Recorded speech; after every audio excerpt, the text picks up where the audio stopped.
जय जय श्री चैतन्य जय नित्यानंद।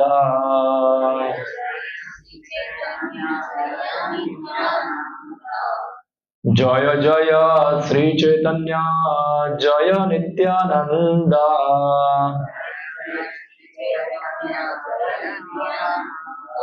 जय द्वैत चंद्र जय गौर भक्त वृंद।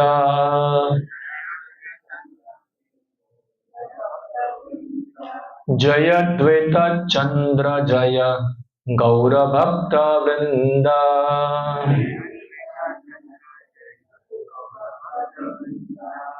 ओम ज्ञानतिमिरन्धस्य ज्ञानाञ्जनशलाकया चक्षुरुन्मिलितं येन तस्मै श्रीगुरुवे नमः। श्री चैतन्य मनोभीष्टं स्थापितं येन भूतले स्वयं रूपः तदा मह्यं ददाति स्वपदान्तिकं। वन्देऽहं श्रीगुरौ श्रीयुतपदकमलं श्रीगुरून् वैष्णवांश्च श्रीरूपं साग्रजातं सहगण रघुनाथामृतं त्वं सजीवं साद्वैतं सावधूतं परिजनसहितं कृष्ण चैतन्यदेवं श्रीराधाकृष्णपादान् सहगण ललिता श्रीविशाखान्वितांश्च वन्दे श्रीकृष्ण चैतन्य नित्यानन्दो सहोदितो घोरुदये पुष्पवन्तो चित्रसण्डोत्तमोनुडो। जय श्री कृष्ण चैतन्य प्रभु नित्यानंद श्री अद्वैत गदाधर श्रीवासादि गौर भक्तवृंद। हरे कृष्णा कृष्णा कृष्णा हरे हरे, हरे राम राम राम हरे हरे, हरे कृष्णा। तो आज हम लोग श्री चैतन्य महाप्रभु, कौन चैतन्य महाप्रभु है, उनकी शिक्षा क्या है, आज हम इस विषय के ऊपर चर्चा करेंगे। आप में से कितने लोग चैतन्य महाप्रभु का नाम सुने हुए हैं? सुने सब लोग? कौन सुना है? हाथ ऊपर करो। सब तो सुना है। हाँ, कहाँ चैतन्य महाप्रभु का जन्म कहाँ हुआ था? कौन बताएंगे? हाँ, नदिया में। अब बंगाली है फिर जानते हैं। गुजराती कोई नहीं जानता? ओके। तो अभी थोड़े दिनों के बाद 3 मार्च को श्री चैतन्य महाप्रभु का आविर्भाव दिन है। फाल्गुन पूर्णिमा क्या है? फाल्गुन पूर्णिमा को कहते हैं गौर पूर्णिमा। क्या कहते हैं? गौर पूर्णिमा। जैसे भगवान कृष्ण अष्टमी के दिन प्रकट हुए, ऐसे चैतन्य महाप्रभु जो है वो पूर्णिमा के दिन प्रकट हुए, इसलिए उनके वो दिन को कहते हैं गौर पूर्णिमा। अभी उनके बारे में पूरा 1 घंटे के अंदर चर्चा करना संभव नहीं है। मैं संक्षिप्त के अंदर बताऊंगा। आपको ज्यादा जानना है तो एक ग्रंथ है, 2-3 पुस्तक है। एक छोटा पुस्तक भी है, प्रेमावतार श्री चैतन्य महाप्रभु। देखा आप लोगों ने? हाँ, नीचे बुक टेबल पे होगा, वरना लेके आ जाओ, मैं बाद में दिखा दूंगा आपको क्या है। तो एक छोटा सा ग्रंथ है, एकदम कुछ 100 पेज का होगा आई थिंक। तो आप उसमें से पढ़कर कुछ सामान्य जो सूचना है उसमें से आप प्राप्त कर सकते हैं। तो भारत के अंदर अगर आप लोग इतिहास पढ़े होंगे तो इतिहास के अंदर बहुत सारे साधु संतों का वर्णन है। जैसे कि महाराष्ट्र में तुकाराम, या राजस्थान में मीराबाई, या फिर ऐसे बहुत सारे भक्त जो है वो प्रकट हुए। तो इतिहासकारों का मानना है कि श्री चैतन्य महाप्रभु वो भी एक संत हुए पश्चिम बंगाल के अंदर, और उन्होंने कृष्ण भक्ति एक आंदोलन चालू किया। तो उनको चैतन्य महाप्रभु एक संत, एक भक्त के रूप में इतिहासकार दिखते हैं। वास्तव में जो गौड़ीय वैष्णव जो है वो चैतन्य महाप्रभु को एक भक्त के रूप में नहीं मगर साक्षात भगवान कृष्ण के रूप में देखते हैं। अभी कोई बोलेगा आए कैसे कैसे कृष्ण? हाँ, क्योंकि कोई भी भगवान का अवतार जो होता है जब ये धरातल पे आते हैं वो अवतारों का वर्णन शास्त्रों में होता है।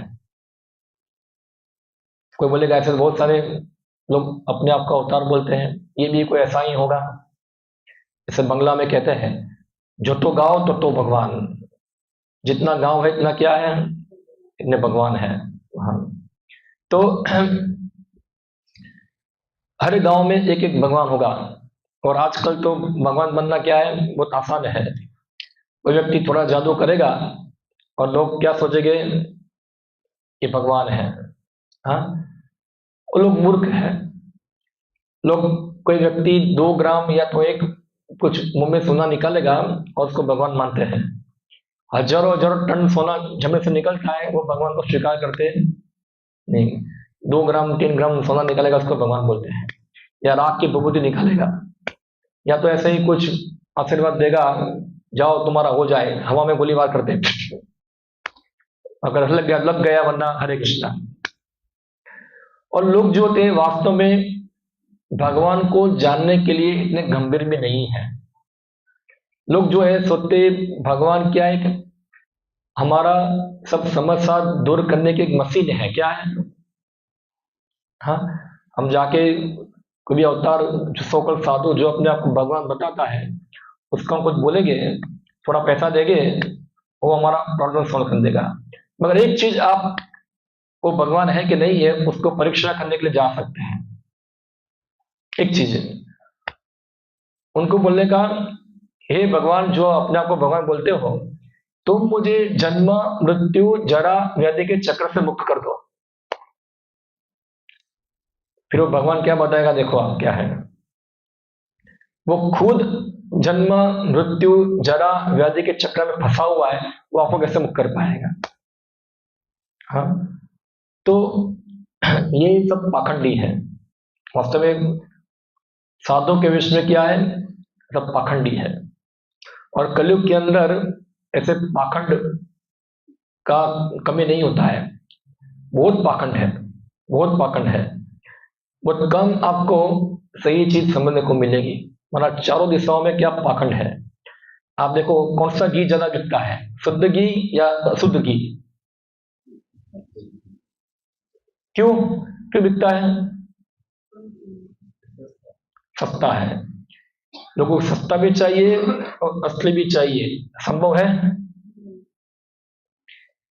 जैसे आपको सोना चाहिए, क्या सोने की कीमत है अभी? 1.5 लाख। कोई बोलेगा आपको 150 रुपये में किलो ले जाओ, कौन लेने जाएगा? जो नंबर 1 मूर्ख है वो 150 रुपये में किलो सोना लेने जाएगा।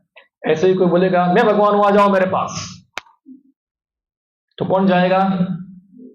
जो नंबर 1 मूर्ख है वो जाएगा। तो आप देखो भारत देश के अंदर मूर्खों की कमी नहीं है।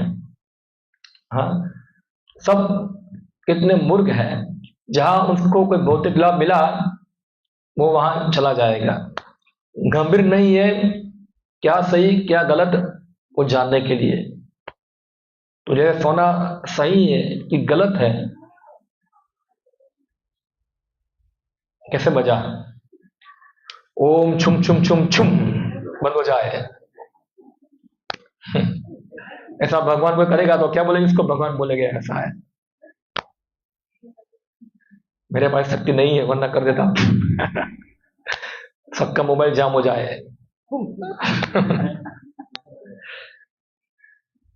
तो ऐसे बहुत सारे जो है वो इस प्रकार ढोंगी करके छुम छुम करके क्या बोलते हैं, भगवान बनने का दावा करते हैं। मगर क्या है भगवान क्या नहीं है भगवान, वो जानने के लिए हमको शास्त्र में देखना पड़ेगा। हाँ, शास्त्र के आधार पे हमको जानना पड़ेगा। खास करके श्रीमद् भागवतम है, अन्य पुराण है, अन्य ग्रंथ है, जिसमें भगवान के बारे में विस्तार से वर्णन मिलता है। हाँ, कौन भगवान कब आएंगे, उनका रंग क्या होगा, क्या कार्य करेंगे, ये सब चीज जो है वो शास्त्र के अंदर विस्तार से बताई जाती है। और फिर हम वो व्यक्ति को शास्त्र के आधार पे भगवान का अवतार है कि नहीं ये हम स्वीकार करते हैं। तो आधार क्या है? शास्त्र। तो अगर कोई व्यक्ति बोलता है कि मैं भगवान हूं, तो उनको बताओ तुम्हारा वर्णन कहाँ शास्त्र में लिखा है। एक बार बांग्लादेश के अंदर एक, उनकी सरकार के अंदर एक फाइनेंस मिनिस्टर था। तो हमारे एक भक्त जो थे उनको मिले, वो फाइनेंस मिनिस्टर जो था, वहां का कोई लोकल साधु जो था उसको भगवान मान रहा था। अभी देखो, फाइनेंस मिनिस्टर यानी कि बहुत बुद्धिमान व्यक्ति है, हाँ, मगर बुद्धिमान नहीं है। क्यों? कोई पाखंडी को भगवान के रूप में मान रहा था। तो बाद में भक्त ने बोला, तुम बोल रहे हो कि तुम्हारा ये जो तुम भगवान मानते हो वो भगवान है, क्या शास्त्र में प्रमाण है उसका? तो थोड़े दिन के बाद वो लेके आया, तो उसके भगवान का नाम था जगत बंधु। क्या नाम था? जगत बंधु। तो विष्णु सहस्त्र नाम के अंदर एक नाम आता है जगत बंधु। तो उसने विष्णु सहस्त्र नाम निकाला, देखा देखो मेरे जो भगवान की पूजा करता हूं उसका नाम इसे लिखा है जगत बंधु। क्या है ये? भगवान का अवतार है। तो भक्त ने बताया भारत के अंदर ऐसे बहुत सारे हैं, इसका नाम गोविंदा है। तो क्या सब भगवान के अवतार हो गए क्या? हाँ समझ, गोविंदा, हरि, नारायण, कृष्ण, ऐसे बहुत सारे नाम होते हैं। तो क्या सब भगवान के अवतार है क्या वो? तो हम देख सकते हैं कि इतना पढ़ा लिखा आदमी भी जो है वो क्या है, इतनी हद तक मूर्ख है, जो एक पाखंडी को भगवान भी मानता है और उसको जस्टिफाई करने के लिए नाम भी लेके आता है। हाँ? तो हम समझ सकते हैं कि भारत के अंदर खाली ऐसा नहीं कि जो जो अनपढ़ है वही मूर्ख है, पढ़े लिखे सो कॉल वो भी ज्यादा मूर्ख है। हाँ, इसलिए हमको जानना होगा वास्तव में भगवान कौन है। वरना भारत दुनिया में बहुत सारी चीज एक्सपोर्ट करता है, उसमें ज्यादा एक्सपोर्ट करता क्या है वो?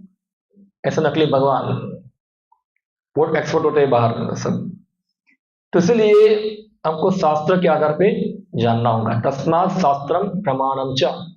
शास्त्र क्या है? प्रमाण है। तो कोई बोल सकता है चैतन्य महाप्रभु क्या प्रमाण है कि भगवान है कि नहीं है? दिखाओ, कहाँ शास्त्र में लिखा है चैतन्य महाप्रभु भगवान है? ऐसा बहुत सारा प्रमाण है।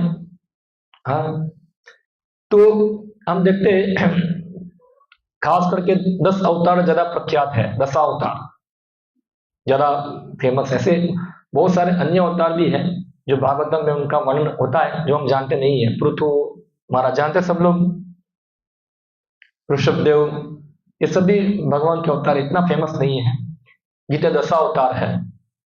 ऐसे बहुत सारे अवतार है और भागवतम बताते हैं जैसे समुद्र के अंदर लहरें आती है, ऐसे अनगणित भगवान के अवतार होते हैं। तो भगवान जो है वो हर युग के अंदर आते हैं, ऐसा भगवान गीता के अंदर बताते हैं। आपको शायद वो श्लोक याद होगा, याद है किसी को श्लोक कि भगवान बताते मैं सब युग में आता हूं?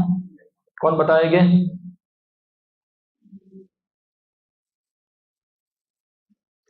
कौन बताएंगे? हाँ, परित्राणाय साधूनां विनाशाय च दुष्कृतां धर्म संस्थापनार्थाय संभवामि युगे युगे। महाभारत सीरियल बनाने वाले ने तो एक काम अच्छा किया, ये 2 श्लोक सबको सिखा दिया बाकी कुछ नहीं सीखे, कम से कम ये 2 श्लोक सीख गए हैं। परित्राणाय साधूनां विनाशाय च दुष्कृतां धर्म संस्थापनार्थाय संभवामि युगे युगे। भगवान बताया मैं हर युग में आता हूं। तो भगवान के अलग अलग अवतार हैं, उसमें से एक अवतार है युगा अवतार। क्या है? जो हर युग के अंदर वो युग का युग धर्म स्थापित करने के लिए आता है। जैसे कि श्रीमद् भागवत में बताया गया है, कृते ध्यायान्तो विष्णु, कृतयुग, कृतयुग यानी कि सत्युग, सत्युग के अंदर जो युग धर्म था वो था भगवान विष्णु का ध्यान करना। ध्यान अवस्थित ततगतेन मनसा पश्यन्ति यम योगिनः। तो योगी लोग जो थे वो ध्यान द्वारा भगवान विष्णु का ध्यान करते थे। आजकल हम देखते लोग ध्यान करते हैं, सो को ध्यान करते हैं, वही पाखंड है बहुत बड़ा। ध्यान के नाम में किसका ध्यान करते हैं? बिंदु का, या तो पता नहीं किसका, हवा का ध्यान करते हैं, पता नहीं क्या ध्यान करते, कोई अव्यक्त निराकार का ध्यान करते हैं। मगर शास्त्र क्या बताते हैं? ध्यान तो विष्णु हो, विष्णु का ध्यान करना चाहिए। तो हम देखते हैं ऐसे हजारों हजारों योगी थे पहले। ध्रुव महाराज भगवान का ध्यान किए। हाँ, फिर आता है त्रेता युग। त्रेताये यजतो मखे। त्रेता युग के अंदर भगवान जो है सिखाने आते हैं यज्ञ। मखे यानी कि यज्ञ, तो अग्निहोत्र यज्ञ सब दिखाए, यज्ञ होता है, इसमें सब आहुति दी जाती है मंत्रों के साथ। वो त्रेता युग का युग धर्म था कि जिसके अंदर व्यक्ति यज्ञों के द्वारा भगवान विष्णु की आराधना करते हैं, क्योंकि यज्ञ भगवान विष्णु का एक दूसरा नाम है, यज्ञवे विष्णु। और हम गीता में पढ़ते हैं, भगवान कृष्ण बताते हैं, भुक्ताराम यज्ञ तपसाम सर्वलोके महेश्वरम। सभी यज्ञों का भोक्ता कौन हो? मैं हूं। इसलिए सभी यज्ञ किसके लिए होते हैं? विष्णु के लिए होते हैं। तो सब लोग यज्ञ द्वारा भगवान विष्णु की आराधना करते थे। फिर आया द्वापर युग। द्वापरे परिचार्याय, परिचर्या यानी कि सेवा करना। हाँ, सेवा करना। तो परिचर्या यानी कि भगवान का अर्च विग्रह स्थापित करना और उनको सुबह से लेकर शाम तक उनकी परिचर्या करना, सेवा करना। सुबह उठना, मंगला आरती करना, श्रृंगार करना, भोग लगाना, इत्यादि इत्यादि। पूरा दिन से लेकर रात तक पूरा दिन क्या है? परिचर्या। हाँ, तो उसको वो द्वापर युग में इस प्रकार परिचर्या करके लोग जो थे भगवान की प्राप्ति करते थे। फिर आया कलयुग। इसलिए कलयुग के अंदर जो युग धर्म है वह कलो तत् हरि कीर्तनात्। कलयुग का युग धर्म क्या है? हरि कीर्तन, हरि संकीर्तन। हाँ, हर नाम हर नाम हर नाम। किसको याद है? कौन बताएंगे? जिसको पता होगा उसको रसगुल्ला खिलाएंगे।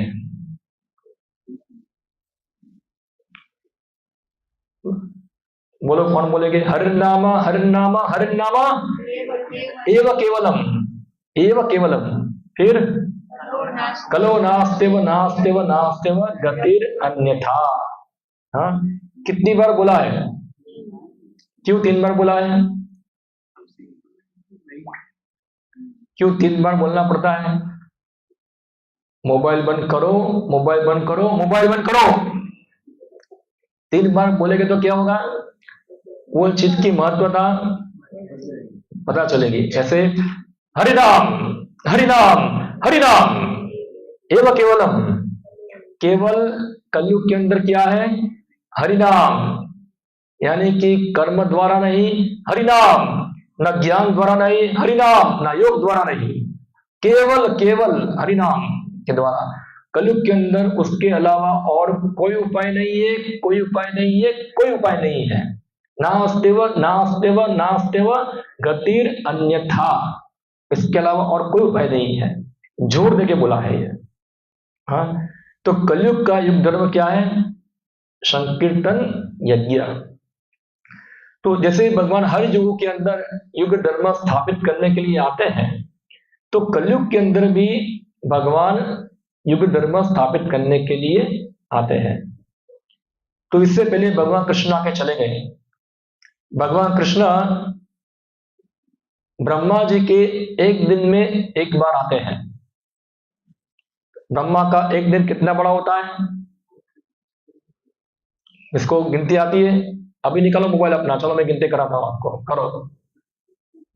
किसके पास फोन है, लगाओ, खोलो फोन अपना, निकालो कैलकुलेटर अपना और करो गिनती। कौन निकालेगा? सबको निकालना रही है, सब मन में करे गिनती। देखो, कलयुग का साल है 4,32,000 साल। लिखो कितना, 4,32,000 जो है कलयुग का टाइम पीरियड है ये। लिखा। उससे 2 गुना होगा द्वापर युग, तो उसको गुना कर दो 2, तो कितना होगा? कितना फिगर आया? 8,64,000। अभी उसका 2 गुना कर दो, उसका होगा त्रेता युग। करो करो, कितना होगा? हाँ, 17। और फिर उसका 2 गुना करो, क्या होगा? इतना सत्युग। बराबर नहीं, यही है, अब देख लो बराबर, अब देख लो। नहीं, 2 गुना, 2 गुना बढ़ता जाता है। अब गीता का 4वां अध्याय निकाले और उसमें देखिए 2nd नंबर का श्लोक। हाँ, वो देखो उसके अंदर प्रमाण दो, प्रमाण देख के पढ़ो अंदर, मैं आपको दिखाता हूँ प्रमाण। सत्युग इज 4 टाइम्स ऑफ कलयुग। बराबर हुआ ना? मैं क्या बोला? बराबर तो बोला मैं, 4 टाइम हुआ ना, तो फिर बराबर तो हुआ ना। सत्युग कलयुग का डबल कितना हुआ? कलयुग का डबल कितना हुआ? द्वापर युग। द्वापर का डबल कितना हुआ? द्वापर युग का डबल नहीं होगा, फिर इस प्रकार 43 होगा। 43 लाख युग होगा। कितना होगा? 43 लाख, कितना समथिंग होगा, इतना है। कैलकुलेशन आप करेंगे तो बराबर। अभी ये जो 4 गिनती किया मैं, सत्युग द्वापर त्रेता कली, 4 को गिनती किया, इनको, इसको बोलते हैं कल्प, एक चतुर्युग। क्या कहते हैं? एक चतुर्युग। उसको गुना करो 1000, कितना होगा? मोबाइल में करो, कुछ आया फिगर? कितना है? 43 लाख। तो इसको हमारे साइंस की भाषा में क्या बोलेंगे? लाख के पीछे कितना जीरो होता है? 5 होगा। तो 43 इंटू 10⁵ और उसमें 3 और जोड़ देंगे तो कितना हुआ? 10⁸ बराबर। और इतना हुआ ब्रह्मा जी का एक दिन। कितना हुआ? उतनी ही उनकी एक रात होती है, तो उसको 2 गुना कर दो, तो क्या हो जाएगा? दिन रात हो जाएगा, 24 आवर्स हो जाएगा। उसको गुना करो 30, तो कितना होगा? एक महीना होगा। और उससे गुना करो 12, तो कितना होगा? एक साल होगा। और उसका गुना करो 100, कितना फिगर आएगा? अभी फट गया मोबाइल। हाँ, तो ये ब्रह्मा जी का आयुष्य है, इतना इतना लंबा आयुष्य है ये। तो क्या है, शास्त्र बताते हैं भगवान ब्रह्मा जी के हर दिन में कृष्ण भगवान एक ही बार आते हैं, बार बार आते हैं नहीं है। तो अब देखिए, ब्रह्मा जी के एक दिन में द्वापर युग कितनी बार आएगा? अभी मैंने बताया 1000 बार क्या आएगा? द्वापर युग। ब्रह्मा जी के एक दिन में 1000 बार द्वापर युग आता है, मगर भगवान कृष्ण 1000 द्वापर युग में से केवल एक ही द्वापर युग में आते हैं। हाँ, और ब्रह्मा जी के एक दिन के अंदर 14 मनु आते हैं। एक मनु जो होता है 71 चतुर्युग तक शासन करता है। 1 2 3 4 5 6 और 7। हाँ, तो अभी चल रहा है वैवस्वत मनु, उसका मनवंतर मनु का नाम है। उसके 28 चतुर्युग खत्म हो गए हैं। तो वैवस्वत मनु के 28वें द्वापर युग के अंदर जो आते हैं मनवंतर के अंदर, उसमें भगवान कृष्ण क्या है? आते हैं। और भगवान कृष्ण भी वृंदावन लीला को प्रकट करते हैं धरातल के ऊपर। और इस प्रकार वृंदावन के प्रेम लीलाओं का आनंद लेकर भगवान कृष्ण वापस जाते हैं, अपने स्वधाम चले जाते हैं। जैसे ही भगवान सर्वधाम जाते हैं, वो सोचते हैं, भगवान कृष्ण ऐसा विचार करते हैं कि ना जाने कितना समय हो गया है कि मैंने अपनी भक्ति, प्रेम भक्ति का दान किया नहीं है। क्योंकि भगवान सोचते कि पूरी दुनिया जो है मेरी वैदिक भक्ति से आराधना करती है। वैदिक भक्ति यानी कि शास्त्रों के नियम के द्वारा मेरी आराधना करती है, मगर इस प्रकार की भक्ति जो है वो, उसके द्वारा कोई व्यक्ति भी जो है जो मेरे प्रति प्रेम है उसको प्राप्त कर पाएगा नहीं, उसका बल नहीं है कृष्ण प्रेम प्रदान करना। इसलिए भगवान ने सोचा कि मैं खुद जब तक ये प्रेम का दान करूंगा नहीं, तब तक दुनिया वाले ये कृष्ण प्रेम को प्राप्त कर पाएंगे नहीं। ऐसा सोचा भगवान कृष्ण ने। ऐसा सोच रहे थे तभी क्या गया, कलयुग का एक समय आ गया। कलयुग का युग धर्म स्थापित करने का समय आ गया, और इसलिए फिर भगवान जो है ऐसा सोचकर क्या कलयुग के अंदर संकीर्तन जो युग धर्म है उसका प्रवर्तन करने के लिए आए, और साथ साथ उनके द्वारा उन्होंने कृष्ण प्रेम का भी क्या किया, वितरण किया। तो भगवान कृष्ण चैतन्य महाप्रभु के रूप में आते हैं। अभी कोई प्रश्न कर सकता है, चैतन्य महाप्रभु तो गौर वर्ण है और कृष्ण क्या है, श्याम वर्ण है। तो चैतन्य महाप्रभु का प्रकट होने का दो कारण हैं। एक कारण है कि वो युग धर्म का प्रचार करने आए थे, संकीर्तन प्रवर्तक श्री कृष्ण चैतन्य, संकीर्तन यज्ञ जी बजे सही धन्य। हाँ, तो ये एक उनकी इच्छा थी।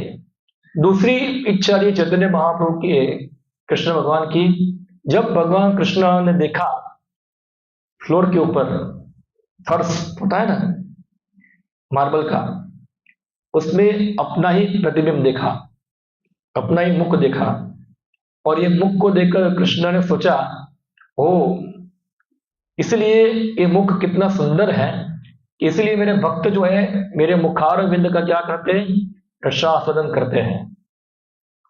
फिर भगवान सोचा, मैं भगवान हूं, मैं परमेश्वर हूं, मैं परम भोक्ता हूं, इतना बड़ा व्यक्ति हूं मैं, क्योंकि भगवान है, साक्षात भगवान है वो, मगर मैं देखता हूं कि जो आनंद मुझे मिलता है उससे हजारों गुना आनंद मेरे भक्तों को मेरी सेवा करने से मिलता है।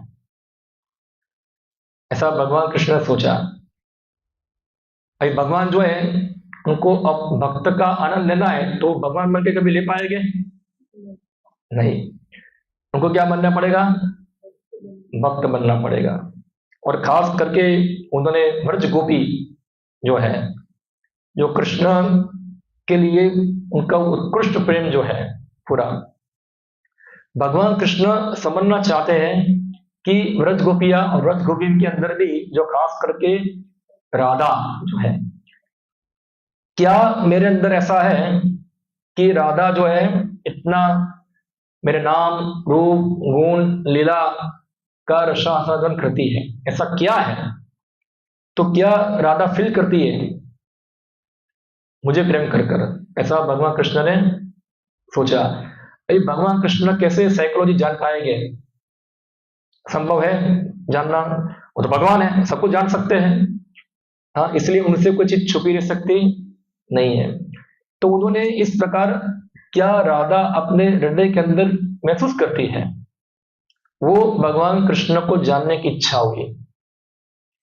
तो क्या करना पड़ेगा उनको ये जानने के लिए, उनको जिस प्रकार राधा कृष्ण को प्रेम करती है उस प्रकार का भावों को ग्रहण करना होगा। हाँ, इसलिए भगवान कृष्ण जो थे, राधा भाव द्युति सुवलितम नौमी कृष्ण स्वरूपकम, उन्होंने क्या किया, राधा भाव ग्रहण किया। भाव यानी कि मूड, क्या कहते हैं, मूड। ये सब ड्रामा करते हैं, ड्रामा के अंदर कोई राजा बनता है तो उसका मूड क्या होगा, राजा का, राजा सब मूड ग्रहण करेगा। ऐसे भगवान कृष्ण जो है राधा भाव, यानी कि जो राधा की फीलिंग है उस प्रकार की फीलिंगों को उन्होंने ग्रहण किया। अभी जो राधा की फीलिंग जो है वो इतनी पावरफुल है कि जो कृष्ण श्याम सुंदर थे उनका जो श्याम रंग था वो राधा की फीलिंग से ढक गया। इससे क्या बन गया, वो गौरवर्ण। क्या हो गया, गौरवर्ण। हम देखते हम राधा रानी का एक प्रणाम मंत्र है, तप्त कांचन गौरांगी। तप्त कांचन, कांचन यानी कि सोना, सोने से तपा हुआ जो सोना होता है उस प्रकार का रंग क्या है, तप्त कांचन गौरांगी। तो चैतन्य महाप्रभु का रंग क्या है, गौरांगा। क्या है वो, गौरांगा। बहु कोटि चंद्र जिनी वदन उज्ज्वल। एक चंद्रमा होता है, सुंदर लगता है, मगर हजारों हजारों चंद्रमा एक साथ प्रकट हो जाएंगे, ऐसा चैतन्य महाप्रभु का वर्ण है, गौर वर्ण। हाँ, क्योंकि राधा रानी का भाव उन्होंने क्या है, ग्रहण किया। और इस प्रकार जब राधा रानी का भाव को ग्रहण किया तो उन्होंने अपनी खुद की ही भक्ति का प्रसादन किया। क्या उनको अनुभव होता है, और जब उनको यह अनुभव हुआ तो उन्होंने सोचा कि ये भक्ति का तो पूरी दुनिया में सबको दान होना चाहिए। सब लोग कृष्ण की ये मधुर मधुरिमा है उसको चखे, जाने क्या है। ये चैतन्य कृष्ण भगवान ने सोचा, और इसलिए वो हर एक को उदार रूप में, हाँ, जो कृष्ण प्रेम ब्रजवासियों के हृदय में पड़ा है वही प्रेम को चैतन्य महाप्रभु पूरी दुनिया को दान कर रहे हैं। क्या कर रहे हैं, दान। दान यानी कि बिना किसी रिटर्न के क्या है, देना। किसको दान देना है, कोई मांगता है कि नहीं मांग रहा है, वो दे देते हैं। हाँ, इसलिए रूप गोस्वामी जो है चैतन्य महाप्रभु को प्रार्थना किया, नमो महावदान्याय। क्या है, नमो महावदान्याय, कि आप जो है सर्वश्रेष्ठ वरदान देने वाले हैं। क्या है वरदान, कृष्ण प्रेम प्रदाय थे, आप कृष्ण प्रेम प्रदान करने वाले हैं। कृष्णाय कृष्ण चैतन्य, आप वही कृष्ण है मगर अभी क्या है, चैतन्य महाप्रभु के रूप में आए हैं। हाँ, कृष्णाय कृष्ण चैतन्य नामने गौर त्विषे नमः। ऐसे गौर भगवान कृष्ण श्री कृष्ण चैतन्य को मैं नमस्कार करता हूं। इसे रूप गोस्वामी जो है इस प्रकार चैतन्य महाप्रभु की स्तुति की है। तो चैतन्य महाप्रभु का प्रकट होने का वर्णन श्रीमद् भागवतम में है। हाँ, और थोड़ा इनडायरेक्ट वर्णन मिलता है, क्योंकि भगवान के हर अवतार जो आते हैं वो कुछ अद्भुत कार्य करते हैं, मगर चैतन्य महाप्रभु जो है वो अपने आप को भगवान ना दिखाकर एक भक्त रूप में आते हैं। जैसे 7वें स्कंद के अंदर प्रहलाद महाराज स्तुति करते हैं भगवान की, तो उसमें स्तुति में प्रहलाद महाराज बताते हैं कि आपका नाम एक त्रियुग है। क्या है, त्रियुग। त्रियुग यानी कि जो 3 युगों में प्रकट होते हैं। क्यों, ये कलयुग में भगवान आते नहीं है। तो प्रहलाद महाराज बताए कलयुग के अंदर आप भगवान छन्न रूप में आते हैं। छन्न रूप यानी कि छुप कर, अपने आप को छुपा कर आते हैं। आप दुनिया को दिखाते नहीं कि मैं कौन हूं, भगवान हूं, आप अपने स्वरूप को छुपा देते हैं।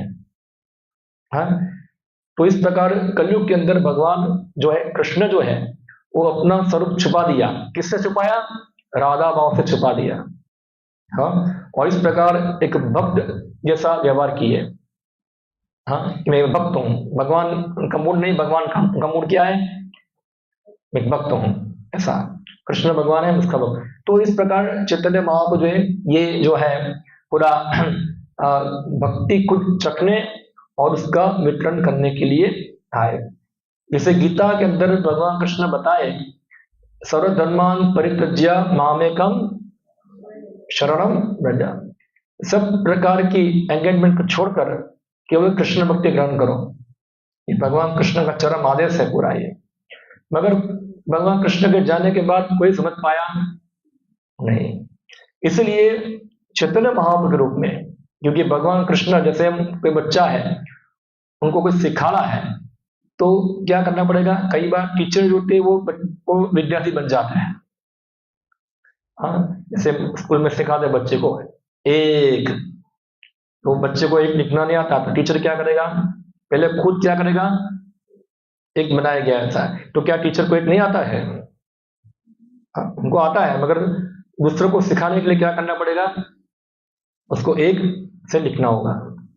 तो ऐसे जब किसी को सिखाना होता है तो जैसे गीता के अंदर भगवान बताते हैं, यद यद आचरति श्रेष्ठस तत्तत एवतरो जनाः, जो जो आचरण जो दुनिया में श्रेष्ठ व्यक्ति करते हैं, सामान्य व्यक्ति क्या करता है, उसका अनुगमन करते हैं। हाँ, तो भगवान ने सोचा सब भगवान से बड़ा कौन श्रेष्ठ व्यक्ति हो सकता है। हाँ, तो इसलिए भगवान सोचे मैं खुद आपानी भक्ति करितु प्रचार, मैं खुद अपनी भक्ति का प्रचार करूंगा। आपने आचरित सिखाई वो सवार, और मैं खुद उसको आचरण करके लोगों को क्या है सिखाऊंगा, कैसे भगवान कृष्ण की शरण में जाना है।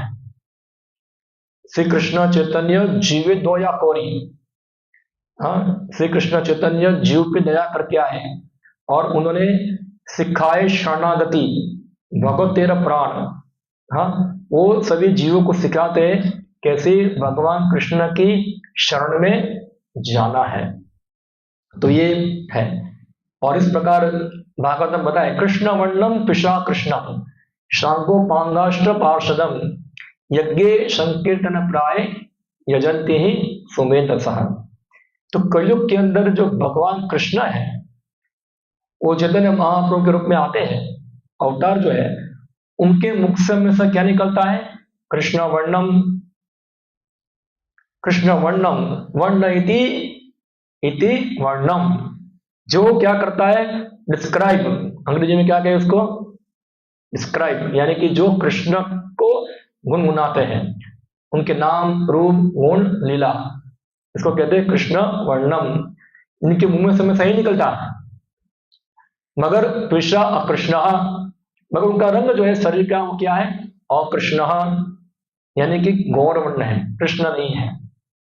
सांगो पांगाष्ट पार्षदम, हमेशा वो अपने पार्षदों से क्या होंगे घेरे हुए होंगे, और क्या करेंगे यज्ञ संकीर्तन प्राय अजंती ही सुमेधसा, और वो क्या करेंगे संकीर्तन जो है यज्ञ है उसका आरंभ करेंगे, और कलयुग के अंदर बुद्धिमान व्यक्ति ऐसे भगवान की आराधना संकीर्तन के माध्यम से करेंगे।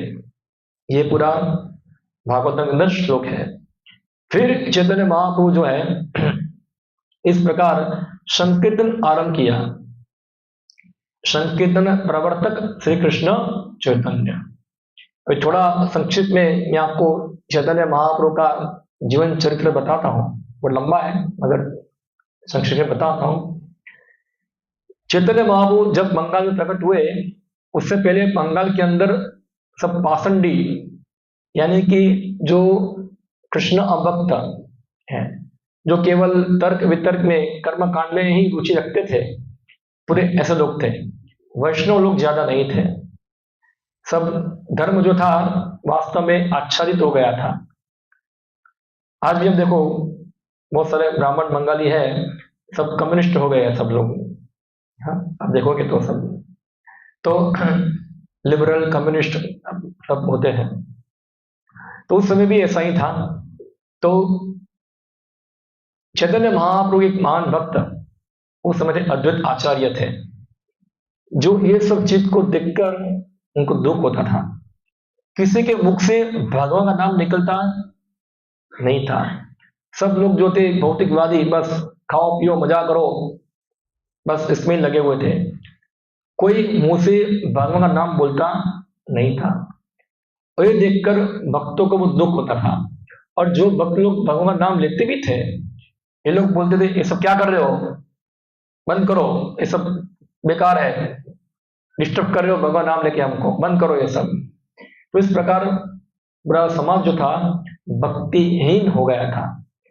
तो अद्वैत आचार्य ये सब देखकर वो दुखी थे, तो उन्होंने जब इस प्रकार दुखी थे, वो सोचा कि ये कृष्ण भक्ति का प्रचार जो है उसको करने के लिए अभी भगवान कृष्ण को खुद ही आना पड़ेगा, तभी ये होगा, वरना होगा नहीं। मगर मैं भगवान कृष्ण को बुलाऊं कैसे, यहां कैसे भगवान को बुलाऊं, सोच रहे थे। तो एक बार उन्होंने एक पुस्तक पढ़ा, गौतम्य तंत्र, पंचरात्र में आता है, उसमें श्लोक है, वो श्लोक बताते हैं, तुलसी दल मात्रेण जलचा चुलुकेन वा वितरेति तद्भक्तेन भक्तेते भक्तवत्सल। ये श्लोक गौतम्य तंत्र में आता है। उसका अर्थ है कि कोई अगर भगवान को तुलसी दल मात्रेण, तुलसी दल यानी कि तुलसी पत्ता, चुलुकेन जल, चुलुकेन यानी कि थोड़ा गंगा जल पानी, कोई गंगा जल और तुलसी पत्ता भगवान को अर्पण करता है, हाँ, भक्ति के द्वारा, तो वो भगवान जो है अपने आप को, जो अर्पण करने वाला है उसको बेच देते हैं। यानी कि भगवान को खरीदने की कीमत कितनी है, एक गंगा जल और तुलसी पत्ता, और एक चीज रह गया, भक्ति, वो ज्यादा महत्वपूर्ण है। तो वो उस प्रकार अर्पण कर कर कोई भगवान को खरीद सकता है, हाँ, उसको खरीद देगा। तो ये श्लोक सुनकर अद्वैत आचार्य को उत्साह आ गया। रोज उन्होंने क्या किया, शालिग्राम शिला को गंगा का जल और तुलसी पत्ता देकर उनकी पूजा करनी आरंभ की, हाँ, प्रेम से उनको अर्पण करते और रोज से हुंकार करते, भगवान प्रकट हो प्रकट हो प्रकट हो। उस प्रकार उनकी प्रार्थना से फिर भगवान प्रकट हुए। तो भगवान प्रकट हुए तो इस समय जगन्नाथ मिश्र करके एक ब्राह्मण थे, उनकी पत्नी का नाम था सची, हाँ, और बहुत सारे पुत्र पैदा होते थे, मर जाते थे उनके, कोई जीता नहीं था।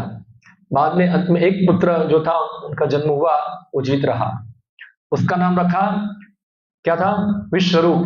क्या नाम था, विश्वरूप। एक पुत्र था उनका विश्वरूप। बाद में थोड़े समय के बाद भगवान खुद कृष्ण शची के गर्भ में प्रवेश किया, हाँ।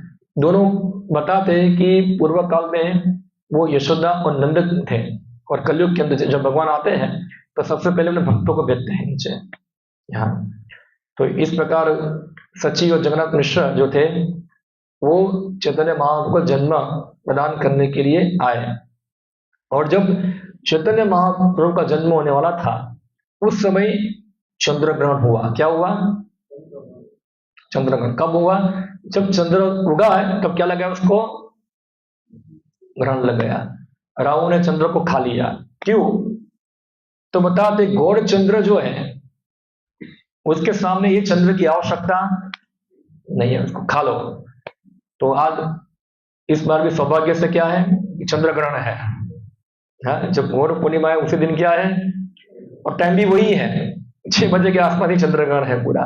तो फिर से वो स्थिति बन रही है, नक्षत्रों की स्थिति, फिर से चंद्रग्रहण हो रहा है ऐसा। तो जब चंद्रग्रहण हुआ तो बंगाल में या पूरे भारत में हम देखते हैं लोग चंद्रग्रहण को क्या मानते हैं, अशुभ, अशुभ मानते हैं। और फिर अशुभ को दूर करने के लिए सब लोग क्या करते हैं, कुछ अर्चन करते हैं, नाम लेते हैं, विष्णु सहस्त्र नाम बोलेंगे, विष्णु विष्णु बोलेंगे, हरि नाम बोलेंगे। तो सब लोग क्या बोल रहे थे, हरि हरि कृष्णा कृष्णा बोल रहे थे, चंद्रग्रहण की अशुभ असरों को दूर करने के लिए। तो पूरी नवद्वीप जो है पूरा इस प्रकार हरिनाम कर रहा है पूरा। पहले ये बदमाश लोग कभी नाम बोलते नहीं थे, मगर चंद्रग्रहण आ गया इसलिए क्या हुआ, अभी नाम बोल रहे सब लोग हरि। तो कम से कम चंद्रग्रहण के बहाने क्या उनको भगवान नाम बुलाया। और फिर इस प्रकार गौर सुंदर का प्रकट हुआ, हाँ, फाल्गुन पूर्णिमा चंद्रग्रहण के समय। और फिर धीरे धीरे उनकी बहुत बाल लीलाएं हैं, पुस्तक के अंदर आप पढ़ेंगे। एक बार उन्होंने एक गंदी जगह बैठ गए और माँ को बोला, क्या है सब एक ही है ना, बचपन से ही वो फिलोसॉफिकल चीज चर्चा कर रहे हैं माँ के साथ पूरा। और ऐसे ऐसे बहुत सारे पास टाइम है, मैं बता पाऊंगा नहीं, बुक है ये बुक में आप पढ़ सकते हैं, पढ़ना हो तो। बाद में जैसे गौर सुंदर बड़े हुए तो पढ़ने लिखने में बहुत बहुत तीक्ष्ण थे। ऐसा है, कोई चीज एक बार याद किया तो क्या है, तुरंत को याद रह जाती है। वो तीक्ष्ण, क्योंकि भगवान है साक्षात वो तो इस प्रकार धीरे धीरे बड़े हुए तो उनका दुनिया एक पूरे नवद्वीप में उनका नाम हो गया निमाई पंडित। क्या नाम हो गया? पंडित किसको बोलते हैं? जो स्कॉलर है उसको क्या बोलते हैं? पंडित। आज का आधुनिक नाम है स्कॉलर, पहले क्या था? पंडित नाम था, निमाई पंडित ऐसे। और इस प्रकार वो बच्चों को थोड़ा पढ़ाते पढ़ाते भी थे, संस्कृत पाठशाला खुली थी, सब पढ़ाते थे। एक बार नवद्वीप के अंदर एक दूसरा पंडित आया जिसका नाम था केशव कश्मीरी। हाँ, विद्वान पंडित था वो। और देखा, पता चला कि नवद्वीप के अंदर एक और पंडित है, इसका नाम क्या है? निमाई पंडित। तो जैसे राजा युद्ध करते हैं ना, ऐसे पंडित पंडित भी क्या करते हैं? शास्त्रार्थ करते हैं। हाँ, तो ये निमाई पंडित अपने दोस्तों के साथ गंगा में स्नान कर रहे थे और आके केशव कश्मीरी जो था उसने पूछा, कौन है निमाई पंडित? तुम अपने आप को पंडित मानते हो, चलो मेरे साथ क्या करो? शास्त्रार्थ करो। निमाई पंडित ने बताया, मैं तो बहुत शिशु बच्चा हूँ, आप इतने महान है, आपके साथ कैसे शास्त्रार्थ कर सकता हूँ? संभव नहीं है मेरे लिए। नहीं नहीं, तुम वो अपने को पंडित मानते हो ना, बोलो क्या है? बोला मैं पंडित नहीं हूँ, आप पंडित हैं। बाद में केशव कश्मीरी को महाप्रभु बोले, ठीक है आप इतने पंडित हैं, एक काम कीजिए, एक गंगा के स्तुति के लिए कुछ श्लोकों की रचना कीजिए। तो जैसे बंदूक में से गोली निकलती है, ऐसे ही केशव कश्मीरी ने 67 श्लोकों की रचना कर दी गंगा की स्तुति के लिए। और सब लोग देखते रह गए, इतना फटाफट श्लोक रख दिया। और चैतन्य महाप्रभु को सुना। फिर चैतन्य महाप्रभु केशव कश्मीरी को बताए कि महोदय, आपने स्तुति बहुत अच्छी की है, अगर आप बुरा ना माने तो एक श्लोक के अंदर थोड़ा दोष है उसका। बोला कहाँ है दोष? कोई दोष नहीं है। बोला 64 नंबर का श्लोक, उसमें ये पद में आपने बताया भवानी भरता। हाँ, आपने लिखा है भवानी भरता, तो ये दोष युक्त है। कैसे दोष युक्त है? बोला भवानी का अर्थ होता है भव, और उसकी पत्नी भव यानी कि शिव, और शिव की पत्नी कौन है? पार्वती।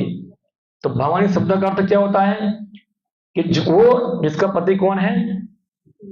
शिव जी है। और फिर आपने शब्द लगाया भरता, तो वो स्त्री जिनका पति शिव जी है उसका भरता कोई और है, ऐसा है। तो ये तो क्या है? दोष है। भाषा में क्या है? दोष है।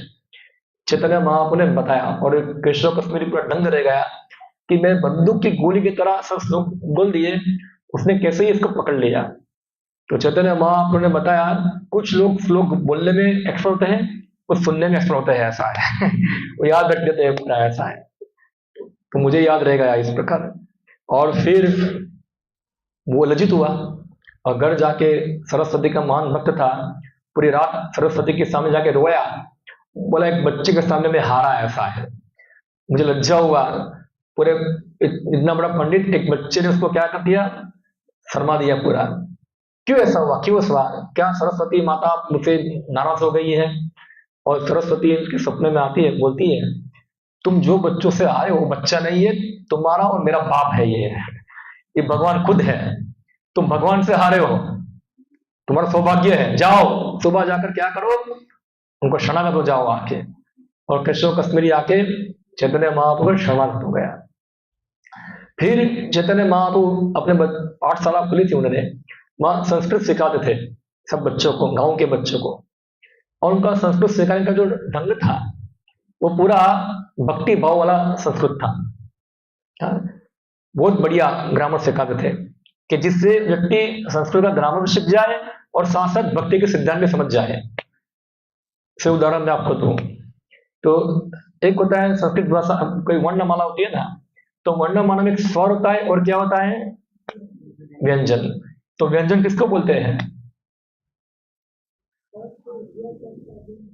हाँ, नहीं पता, हम लोग सब भूल चुके हैं। अ आ ई उ ऊ क्या होता है सब? हाँ, स्वर है। और व्यंजन किसको बोलते हैं? क वर्ग, प वर्ग, च वर्ग, अलग अलग वर्ग होता है। संस्कृत ग्रामर, कोई भी ग्रामर नहीं इसमें आता है, वर्ग आता है ये। तो क हम पढ़ते हैं तो क कब कब बनता है? क के सामने क्या लगना चाहिए? अ। तो क्या होगा वो? क होगा। ख ख कब होगा? उसके आगे क्या लगना चाहिए? अ। तो सब में कॉमन चीज क्या होती है? अ। फिर का करना है तो आ। तो स्वर के बिना व्यंजन क्या है? अधूरा है। तो चैतन्य महाप्रभु बताए किस प्रकार सिखाए कि जो स्वर है वो परमात्मा है, क्या है? और व्यंजन जो है वो क्या है? जीवात्मा है। तो जीवात्मा परमात्मा जब साथ हो गए तभी बराबर शब्द हो पाएगा, वरना हो पाएगा नहीं। तो उन्होंने ग्रामर भी सिखा दिया, साथ साथ श्लोक भी सिखा दिया, बुरा किया है। दो चीज। और समझा जैसे स्वर है वो अपना उच्चारण के लिए किसी अन्य शब्दों के ऊपर निर्भर नहीं, वो स्वतंत्र है। अ क्या है? स्वतंत्र है। अ आ ई स्वतंत्र है। अन्य शब्द जो है जो उच्चारण करने के लिए किसके ऊपर निर्भर है? स्वर के ऊपर निर्भर है। क का बोलना है तो क्या चाहिए इसको? आ चाहिए, वरना का बन पाएगा नहीं। उसी प्रकार से जो व्यंजन है वो जीवात्मा है, वो आश्रित है किसके ऊपर? परमात्मा के ऊपर आश्रित है, भगवान पर आश्रित है, क्योंकि भगवान क्या स्वतंत्र है। उस प्रकार फिलोसफी सिखा दिया उन्होंने, पूरा ग्रामर के साथ साथ पूरा फिलोसफी सिखा दिया। इसको हरिनामामृत व्याकरण कहते हैं पूरा। और इस प्रकार वो स्कूल के अंदर सिखा रहे थे, सब उनके बच्चों को सिखा रहे थे। एक दिन क्या हुआ कि वो भावावेश में आकर गोपी गोपी नाम बोलना चालू किया वहां।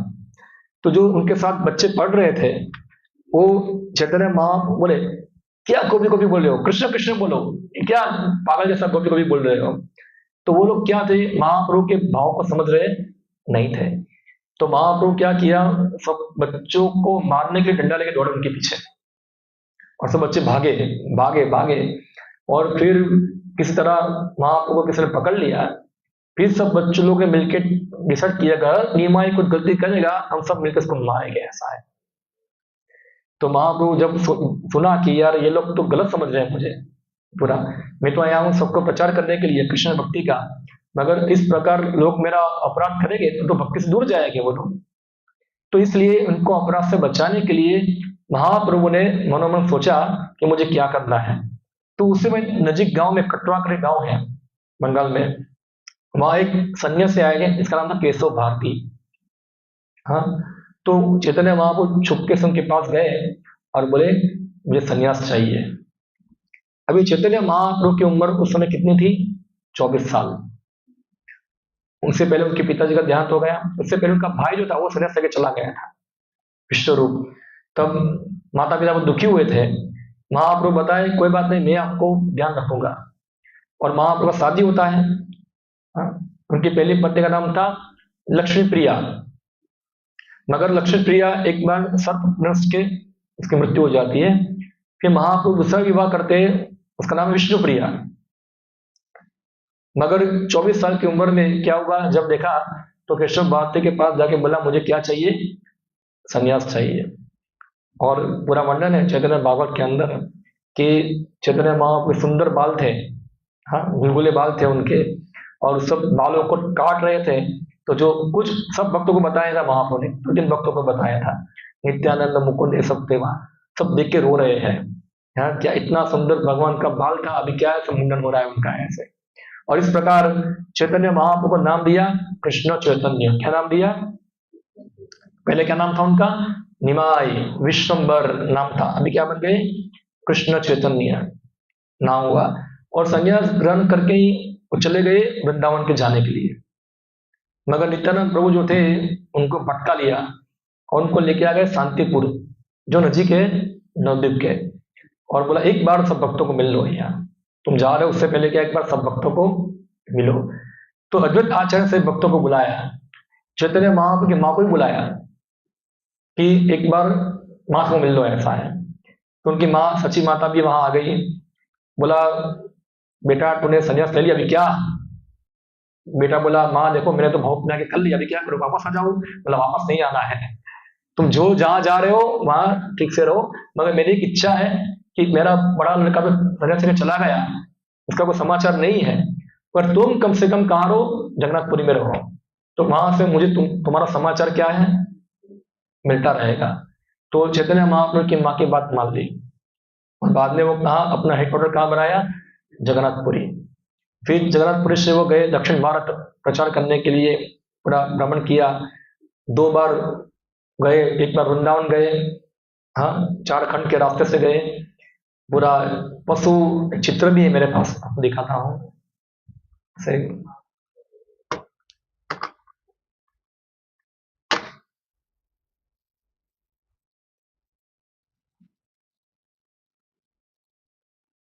देखो ऐसे चैतन्य महाप्रभु जा रहे थे जंगल में से, तो एक बार क्या हुआ कि उनका साथ एक भक्त था जिसका नाम था बलभद्र भट्टाचार्य। हाँ, तो चल रहे थे, तो एक बाघ सुबह हुआ था, उसको पता नहीं जो बाघ है, पैर रख दिया उसके ऊपर। तो सोचो बाघ के ऊपर पैर रखोगे तो क्या होगा? किसका अनुभव है? अभी बाघ तो रहे नहीं, पता नहीं, खाली बिल्ली पे तो पता चल जाएगा क्या है, बाघ छोड़ो क्या है। तो बाघ के पैर रख दिया, तो बाघ ने पूरा आंख खुला और रावण पड़ा, क्या है? चैतन्य महाप्रभु बाघ को क्या बोला? हरि बोल, हरे कृष्णा। तो बाघ क्या बोला? चैतन्य महाप्रभु बोल के वो खड़ा हो गया, और भी क्या बोलने लगा? हरे कृष्णा, और पूरा नाचना चालू कर दिया। तो अब देखो सब बाघ नाच रहे हैं, और हरण को बाघ तो क्या करता है, फाड़ के खा जाता है, मगर यहाँ देखो हरण और बाघ एक दूसरे को आलिंगन करके नाच रहे हैं पूरा, कि चैतन्य महाप्रभु ने पशु के अंदर भी क्या डाल दिया, कृष्ण प्रेम जगा दिया पूरा, तो वो लोग भी कीर्तन करना चालू कर दिया पूरा। और इस प्रकार जहां जहां चैतन्य महाप्रभु जाते थे, उसको देखकर ही सब लोग कृष्ण भक्त बन जाते थे, कृष्ण प्रेम प्राप्त हो जाता। जैसे हम देखना कोविड वायरस सब जगह फैलता है, कोई रोगी व्यक्ति सब वायरस फैलाता है, ऐसे चैतन्य महाप्रभु कृष्ण प्रेम ऐसी उनको देखकर, उनका कीर्तन सुनकर लोग क्या कृष्ण प्रेम में पागल हो जाते थे पूरा। हाँ, अश्रु रोदन सब अष्टविकार उनके अंदर आ जाते थे। तो इस प्रकार चैतन्य महाप्रभु थे पूरे झारखंड के अंदर गए, पूरा वृंदावन गए, और वृंदावन से फिर वापस आए, जगन्नाथपुरी आए, और इस प्रकार उन्होंने हजारों हजारों लोगों का क्या किया, हरिनाम के द्वारा उद्धार किया। फिर उन्होंने अपने भक्तों को हरिनाम प्रचार करने के लिए अलग अलग जगह पर भेजा। उसमें से नित्यानंद प्रभु जो थे, उनको बोला आप बंगाल जाओ, वहां जाकर आप प्रचार करो। फिर खुद गए दक्षिण भारत, और उनके अन्य भक्त थे रूप गोस्वामी, सनातन गोस्वामी, जो पहले एक मुसलमान के मिनिस्टर थे, मगर चैतन्य महाप्रभु ने क्या किया, उनको उद्धार किया और उनको अपने शिष्य ग्रुप में स्वीकार किया, और उनको बोला आप कहाँ जाओ, वृंदावन जाओ, और वृंदावन जाके लुप्त तीर्थों का उद्धार करो, और ये जो भक्ति है, कृष्ण भक्ति है, उसको स्थापित करो। नाना शास्त्र विचारिण को निपुणो सद्धर्म संस्थापको, नाना शास्त्र द्वारा उन्होंने क्या है, कृष्ण भक्ति को स्थापित करना। तो इस प्रकार चैतन्य महाप्रभु ने सभी भक्तों को ऑर्डर दिया, क्या करो, ये कृष्ण भक्ति का प्रचार करो, प्रसार करो। और चैतन्य महाप्रभु ने भविष्यवाणी किया, पृथ्वी ते आचे नगर आदि ग्राम सर्वत्र प्रचार होइबे मोरो नाम, कि पृथ्वी के नगर में जितने गांव हैं, जितने शहर हैं, सब जगह पे मेरे नाम का प्रचार होगा। ये 526 साल 45 साल पहले चैतन्य महाप्रभु बोले थे, और फिर यही भविष्यवाणी को सच करने के लिए चैतन्य महाप्रभु के महान भक्त, हाँ, कृष्ण कृपा मूर्ति अभय चरणारविंद भक्ति वेदांत स्वामी श्री प्रभुपाद जो है, वो कोई सोचा नहीं था कि कोई अमेरिकन, रशियन, अफ्रीकन, गोरा, काला, नीला, पीला, हाँ, सब लोग जो है अपने शरीर का जो है देह, धर्म, जाति सब भूलकर सब लोग क्या करेंगे, हरे कृष्णा कृष्णा कृष्णा हरे हरे, हरे राम राम राम हरे हरे, इस प्रकार हरिनाम संकीर्तन करेंगे। कोई सपने में सोचा नहीं था कि विदेशी लोग कभी भक्त बनेंगे। हाँ, मगर चैतन्य महाप्रभु की भविष्यवाणी थी कि ये हरिनाम संकीर्तन जो है पूरी नगरों में, गांवों में, सब जगह पे क्या है, फैलेगा ये, और फैल रहा है अभी भी। हाँ, तो आप लोग हैं, हम सब हैं, तो हम सब के ऊपर चैतन्य महाप्रभु की दया है। अगर चैतन्य महाप्रभु नहीं होते तो हम लोग नहीं होते, हमको कौन कृष्ण भक्ति का ज्ञान देता, और उनके भक्त श्रील प्रभुपाद नहीं होते तो हम नहीं होते। हाँ, अगर वो कृष्ण भक्ति का प्रचार नहीं करते तो हम को कौन समझाना कृष्ण भक्ति के बारे में। तो इस प्रकार चैतन्य महाप्रभु सबको कृष्ण भक्ति का दान दे रहे हैं ये। हाँ, कैसे कोई व्यक्ति भगवान के नाम के द्वारा कृष्ण प्रेम प्राप्त कर सकता है। हाँ, तो सरल चीज बता रहे हैं, मगर कोई उसको ले पाता नहीं है। श्री प्रभुपाद ने भारत के अंदर कुछ प्रयास किया प्रचार करना, भारत के लोग इतना कुछ ध्यान दिया नहीं, इसलिए उन्होंने सोचा हम कहाँ जाऊं, मैं विदेश में जाओ।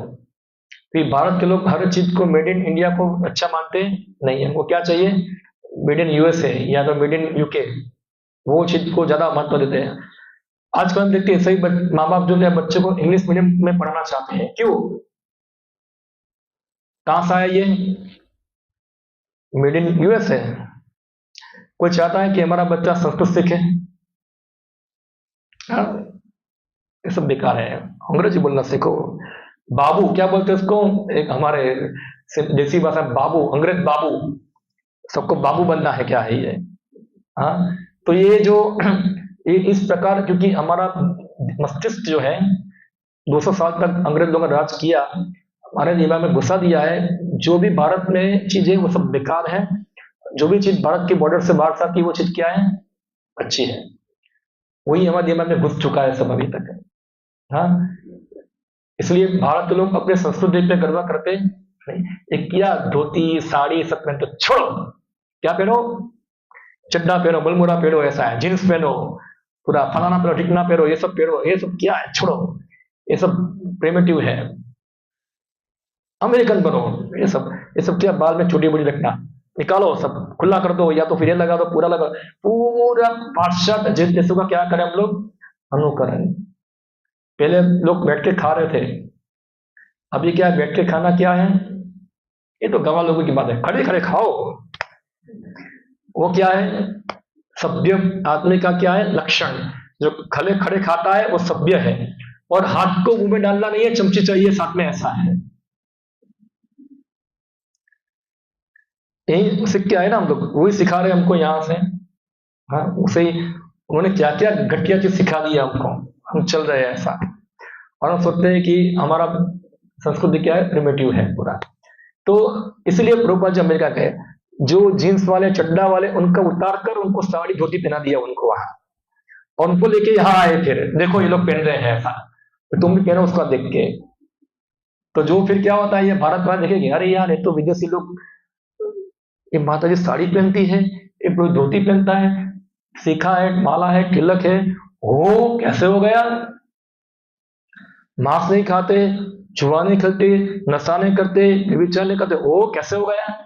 तो तब कोई चीज का महत्व मानते, तब तक महत्व मानेंगे नहीं, तब उसका लोग महत्व समझे। वही गीता है, वही भागवत है, जो हमारे सदियों से हमारी परंपरा में आती है, हम उसको कोई महत्व दिया नहीं, बाद में जब फॉरेन से आया तो उसका महत्व बढ़ गया। हाँ, तो इसी प्रकार चैतन्य महाप्रभु की भविष्यवाणी थी, पूरी दुनिया में हरिनाम संकीर्तन फैलेगा और फैलेगा। और चैतन्य महाप्रभु ने बताया था कि कलयुग के जो पहले 10,000 साल हैं, ये सब सुवर्ण युग है। क्या है ये, सुवर्ण युग है, एक कलयुग है, मगर कलयुग के साथ साथ उसमें बहुत बड़ी अपॉर्चुनिटी भी है। इसलिए जो बड़े बड़े साधु हैं, भागवत हम बताते हैं कि कलो समर्चति आर्या गुणज्ञ सार भागिना, जो वास्तव में शास्त्र जानने वाले हैं वो कलयुग की आराधना करते हैं, कलयुग की निंदा करते नहीं है। हम लोग रोज कलयुग की निंदा करते हैं, कलयुग बेकार है, ये पाप हो रहा है, वो पाप हो रहा है, फलाना हो रहा है, ढिकना हो रहा है, निंदा करते हैं। मगर भागवत में बताते हैं कलो समर्चितुम आर्या, वो कलयुग की पूजा करते हैं। क्यों? क्योंकि जो बाकी युगों में था, सतयुग में, द्वापर में, या त्रेतायुग में इतना कठिन परिश्रम करके व्यक्ति को भगवत प्राप्ति हो रही, कलयुग के अंदर बात हरिनाम करके हो रही है। धन्य कलयुग क्या है, धन्य है। हाँ, कलो दोष निधि राजन हस्ति एक महान गुण कीर्तनादि कृष्ण से मुक्त संग परम रजित। इसलिए देवता लोग जो है स्वर्ग लोक के अंदर वही भगवान से प्रार्थना करते हैं, भगवान हमको जन्म कब दो, कलयुग के अंदर दो। क्यों? क्योंकि चैतन्य महाप्रभु का संकीर्तन आंदोलन चल रहा है और यहाँ संकीर्तन में जुड़कर चैतन्य महाप्रभु का कृपा प्राप्त कर कर हम लोग गोलोक वृंदावन प्राप्त कर सकते हैं, भगवान कृष्ण का प्रेम प्राप्त कर सकते हैं। देखो कितना अद्भुत है ये। तो इसलिए हमको भी समझना है कि हमको भी एक अवसर मिला है। ना जाने जब से सर्जन हुआ कितने बार ब्रह्मा मरे, कितने बार पैदा हुए, कितने ब्रह्मा मरे, कितने पैदा हमको पता नहीं है, चले गए। अभी तक तो हमारा उद्धार हुआ नहीं है।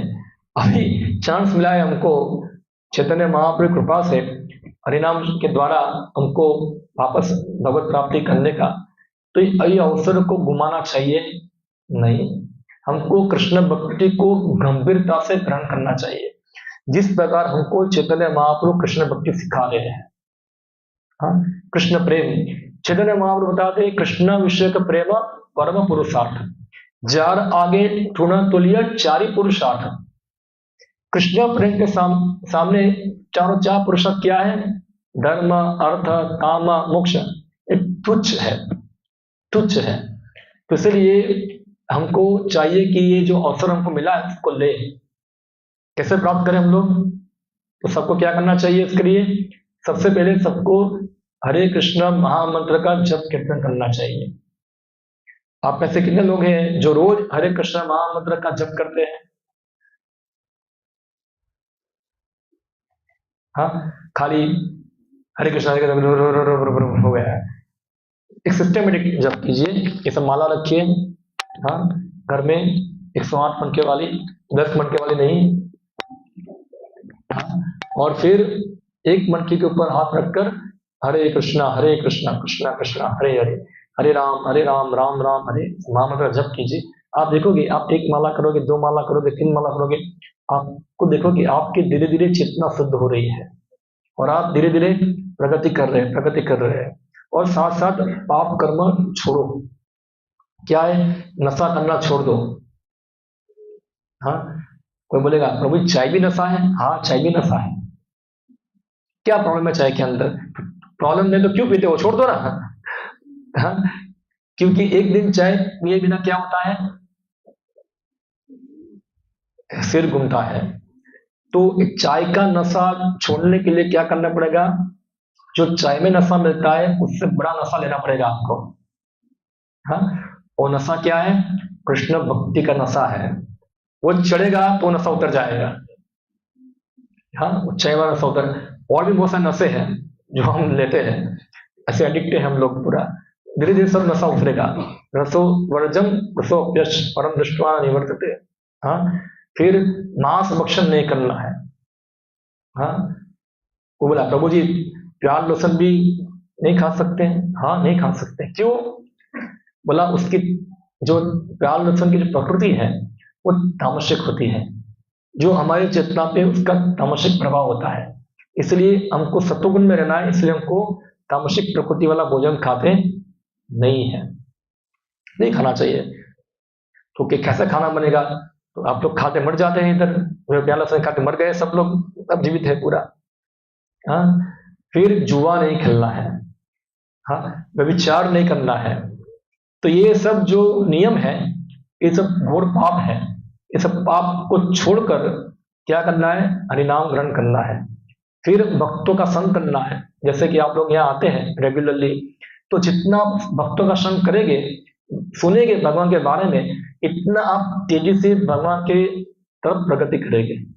तो हम देखते हैं जैसे आप कोई लोढ़ा है उसको आप गर्म आग में डालेंगे तो क्या बन जाएगा? आग जैसा गर्म हो जाएगा। इसे आप सत्संग में रहेंगे तो आपके अंदर भक्ति का चार्जिंग रहेगा। सत्संग कम करेंगे तो जैसे मोबाइल की बैटरी डिस्चार्ज होती है ना, ऐसे क्या हो जाएगा? डिस्चार्ज हो जाएगा। तो इसलिए क्या करना पड़ेगा हमको, हमेशा चार्जिंग रखना पड़ेगा आपको, चार्ज। और चार्ज होने के लिए क्या करो, सत्संग। तो यहाँ मंदिर है इसलिए सत्संग के लिए ही है। मंदिर में हमारे यहाँ रोज सत्संग होता है, डेली।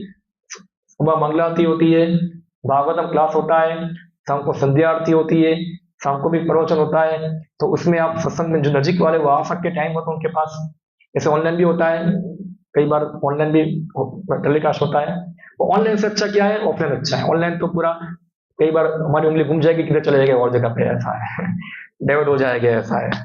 तो इसमें थोड़ा माइंड कंट्रोल चाहिए उसके अंदर तो ये जो इस पर सत्संग करो, और साथ साथ स्वाध्याय क्या करना है, स्वाध्याय। तो गीता है, श्रीमद् भागवतम है, ऐसे ग्रंथों का अध्ययन करना, समय निकालकर 1 घंटा उसको पढ़ना, कम से कम जानना। ना पता चले आपको तो हम लोग यहाँ बैठे हुए ही हैं कि हम खाने पीने के लिए आए इधर, हाँ, हम आपके लिए हाजिर है सेवा में आपके। आपको पता चले हम तो पूछो, हम बताएंगे आपको, जितना हमको पता हमको समझाएंगे।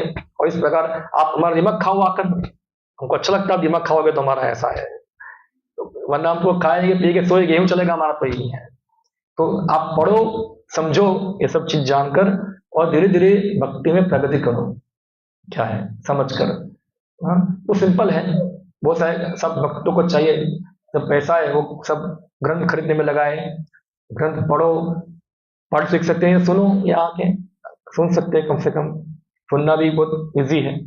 और इस प्रकार हरे कृष्ण जप करो और प्रसाद लो, इससे हमारा जीवन क्या होगा, धन्य होगा।